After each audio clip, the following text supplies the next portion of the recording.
this city on the 23rd of June 2016, despite being told by the then Chancellor George Osborne that 500,000 jobs would go, despite the American President Obama coming and telling us we'd go to the back of the queue, despite big multinational businesses predicting ruin, despite the leaderships of the Labour and Conservative and Liberal Democrats telling us that Brexit would be a disaster, and despite all of that, 61% of people in Peterborough voted to leave on that day.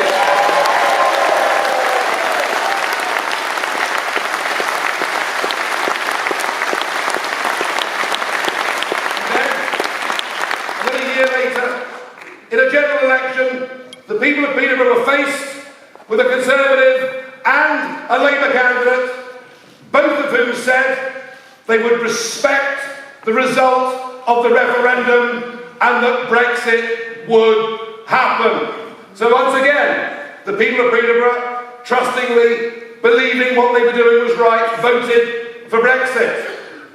And then, Thursday week back, in a European election that should never have happened, 38% of you voted for the brand new Brexit Party, and we topped the poll here in Peterborough.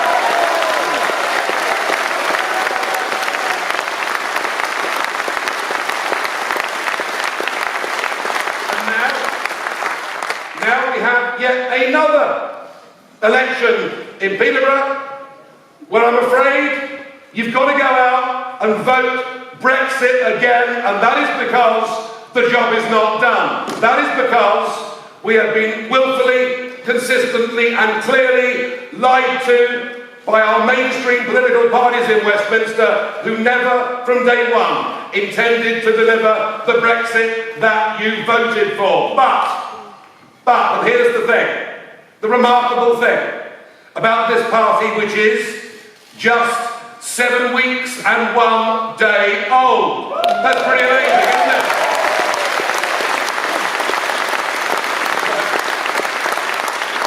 I have to say, we've been so busy, it feels a bit more like 7 years, Richard, doesn't it, really? But the remarkable thing about this party, the remarkable thing, as those results came through last Sunday evening, and boy, did I enjoy the discomfort of both the Labour and Conservative parties.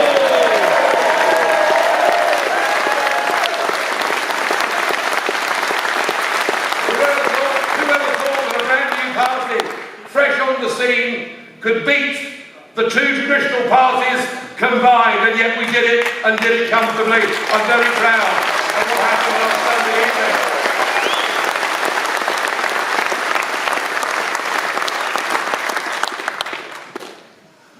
And next Thursday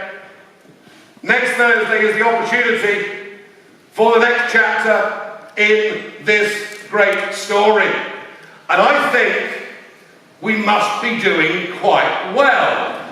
You see, I'm quite used to knowing when I'm doing well in politics, because when a former Prime Minister, in the shape of Gordon Brown,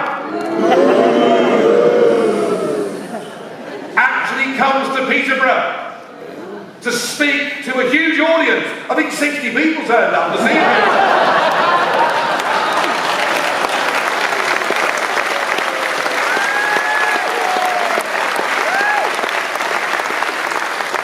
But when he turns up to launch what I thought was a very personal attack on my good self, now don't worry about it, I'm big enough and ugly enough and used to being attacked by former Prime Ministers, but it shows you that they were absolutely, our political establishment were absolutely mortified by what happened last Sunday. But in some ways what happens here on Thursday is even bigger.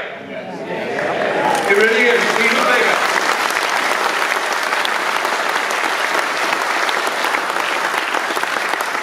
Now you may look at the Labour Party and you may say, aren't they in trouble? We have a daily public row that goes on between the Deputy Tom Watson and the leader Jeremy Corbyn. We have over 1,000 alleged complaints of anti-Semitism within the party that is now being looked at by the authorities. We can, if we want to, as Brexit Party believers and supporters, if we want to, we can allow ourselves to be complacent and say that it's all going to be very easy on Thursday, but it isn't. Because the Labour Party have a very, very good, well-honed by-election campaign machine. The Labour Party have been working this ground for many, many months as they, like all the rest of us, thought the last Member of Parliament would get sent packing and isn't. I have to say, there are very few things that have happened in British politics over the last few years that I approve of, but I do think recall petitions, as exercised here in Peterborough, are a first-class idea. I really do.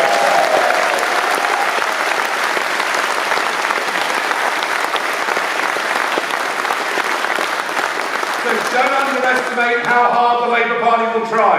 Don't underestimate how beastly their behaviour is out on the streets as we speak. They're sinking to all the old tactics of throwing abuse against anybody that supports the Brexit Party. But then, in a sense, isn't that what the establishment have done every day since the 24th of June 2016?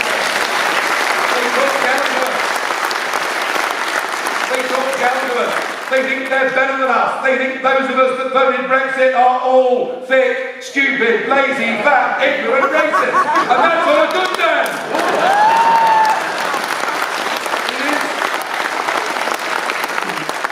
It is that sheer arrogance, snobbery, Westminster-based ideas that they know what is best for you rather than you know.